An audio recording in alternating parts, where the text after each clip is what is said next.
सोनम का शादी से पहले किसी के साथ कोई अफेयर नहीं था, ये कहना है सोनम के भाई गोविंद रघुवंशी का।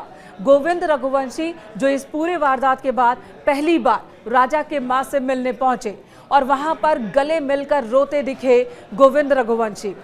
फूट फूट कर रोने लगे वो, और वहीं राजा के मां भी लगातार रोई जा रही थी।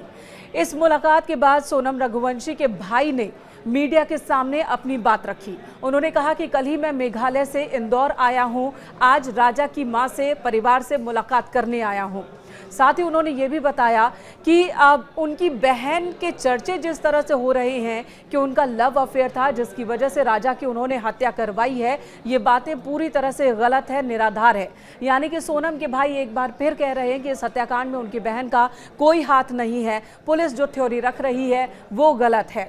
वहीं राजा का परिवार जो अब ये कहने लगा था कि कहीं ना कहीं सोनम के परिवार पर अब शक होने लगा है, क्योंकि कुंडली मैच नहीं हो रही थी, लेकिन सोनम का परिवार शादी को लेकर अड़ा हुआ था और वो भी जल्द से जल्द वो शादी करना चाहते थे।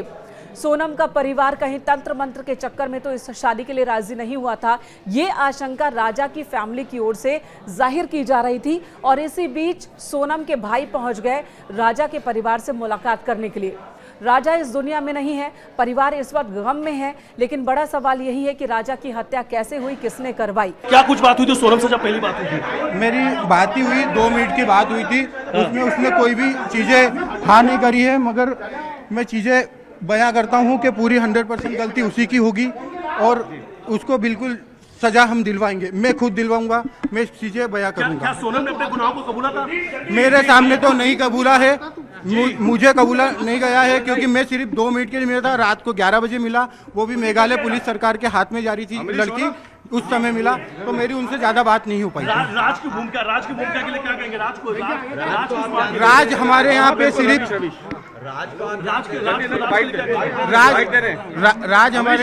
राज सिर्फ हमारे यहाँ एक एम्प्लॉय था, उसकी भूमिका सिर्फ एम्प्लॉय वाली थी। मुझे कोई भी आइडिया नहीं है इस चीजों का। वहीं राजा के भाई विपिन रघुवंशी ने भी एक बार फिर कहा कि अगर सोनम ने हत्या करवाई भी है तो गोविंद को कोई जानकारी नहीं हुई होगी, क्योंकि गोविंद तो उनके साथ था। लगभग 10-15 दिन वो साथ रहे थे जब वो सोनम और राजा को तलाश रहे थे। गोविंद को इस बारे में जानकारी नहीं थी कि सोनम जिंदा है। अगर इस साजिश के बारे में सोनम के परिवार को पता होता तो जाहिर सी बात है गोविंद को भी पता होता और उन्हें इस बात की भनक लग जाती, लेकिन ऐसा उन्हें कभी भी महसूस नहीं हुआ कि कोई साजिश सोनम के भाई ने रची हो या किसी साजिश का वो हिस्सा रहे हों। ये सफाई तब आई है जब सोनम का पूरा परिवार शक के घेरे में आ रहा है। कहा यह जा रहा है कि सोनम रघुवंशी ने जिस साजिश को अंजाम दिया, उस साजिश के बारे में जानकारी उनके किसी करीबी रिश्तेदार को भी थी। गोविंद वो पहले शख्स हैं जिनसे बात की थी सोनम ने गाजीपुर जाकर, और इसलिए गोविंद भी शक के घेरे में थे। लेकिन अब गोविंद सफाई दे रहे हैं मीडिया के सामने आकर। वहीं राजा का परिवार भी गोविंद के साथ खड़ा दिख रहा है। ये मामला बहुत पेचीदा है। वहीं कुछ और बातें भी आपको बता दें, इससे पहले एक बात सामने आ रही थी कि जब शादी तय हुई थी सोनम और राजा की, तब सोनम ने अपनी मां से कहा था कि अगर ये शादी होती है तो इसका अंजाम बहुत बुरा होगा। ये बातें कही जा रही थी। और अब सोनम के भाई कह रहे हैं कि उनकी बहन ने ऐसा कभी कुछ नहीं कहा, क्योंकि उनका तो कोई लव अफेयर था ही नहीं। तो मामला काफ़ी घूमता हुआ दिख रहा है। क्या वाकई परिवार को कुछ नहीं पता था, या परिवार को कुछ पता था, जानबूझकर ज़बरदस्ती शादी की गई और उस शादी का परिणाम राजा की हत्या के रूप में सामने आया है और सोनम के हत्यारिन बन जाने के रूप में सामने आया है।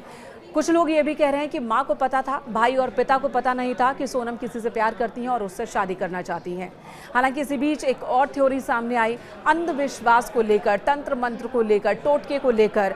ये आरोप राजा की फैमिली की ओर से लगाया गया सोनम की फैमिली पर कि मुमकिन है कि तंत्र मंत्र के चक्कर में राजा और सोनम की शादी करवाई गई और राजा की बलि दे दी गई, क्योंकि सोनम का परिवार तंत्र मंत्र और टोटकों को मानता है, अंधविश्वास को मानता है। और सोनम की कुंडली में ये लिखा था कि वो बड़ी मांगलिक है और उसका पहला पति जिंदा नहीं रहेगा। क्या इस वजह से भी ये शादी हुई? ये आशंका भी जताई गई। हालांकि पूरी तरह से ये अंधविश्वास से जुड़ा हुआ मसला दिखता है, लेकिन पुलिस तहकीकात की माने तो सोनम के खिलाफ पुलिस के पास पुख्ता सबूत हैं, ये साबित करने के लिए ही कि सोनम ने ही इस साजिश को रचा और इसे अंजाम तक पहुंचाया, जिसमें उसने मदद ली राज कुशवाहा की और राज के दोस्तों की। इसी बीच जितेंद्र नाम के शख्स की जो एंट्री हुई है उसे लेकर भी इंदौर की पुलिस जांच पड़ताल कर रही है कि ये जितेंद्र कौन है जिसके बैंक अकाउंट से राज कुशवाहा के बैंक अकाउंट में पैसे ट्रांसफर किए गए थे, जिनका इस्तेमाल सोनम ने किया था इस पूरे हत्याकांड को अंजाम देने के लिए। तो ये मर्डर मिस्ट्री वक्त के साथ और उलझती हुई दिख रही है। एक तरफ पुलिस का दावा है, मेघालय की सरकार का दावा है कि इस केस को उन्होंने पूरी तरह से सॉल्व कर लिया है, उनके पास पुख्ता सबूत है, अब बस कड़ियों को जोड़ा जा रहा है। वहीं दूसरी तरफ दोनों ही परिवार, एक परिवार की बेटी पर मर्डर का आरोप है, दूसरे परिवार ने अपने बेटे को खोया है। दोनों ही मीडिया के सामने आ रहे हैं और बार बार अलग अलग बातें कर रहे हैं। इससे भ्रम की स्थिति बनती हुई दिख रही है। फिलहाल एक तरफ तो सोनम के भाई कह रहे हैं कि उनकी बहन का कोई अफेयर नहीं था, दूसरी तरफ एक तस्वीर वायरल हो रही है जिसमें सोनम और राज कुशवाहा दोनों दिख रहे हैं। ये सेल्फी ली गई है, सोनम ने ही सेल्फी ली है जिसमें राज भी नजर आ रहा है, दोनों मुस्कुरा रहे हैं। ये तस्वीर अब सोशल मीडिया पर वायरल है। इसी बीच सूत्रों के हवाले से एक और बड़ी खबर आई कि SIT पूछताछ में सोनम ने अपना जुर्म कबूल कर लिया है, यानी कि सोनम SIT के सामने ये मान रही है कि उन्होंने राजा की हत्या करवाई है। अभी SIT पूछताछ आगे चल रही है और क्या जानकारी सामने आती है इसे भी हम आपको आप तक पहुंचाते रहेंगे। फिलहाल ये मामला काफी हद तक उलझता हुआ भी दिख रहा है।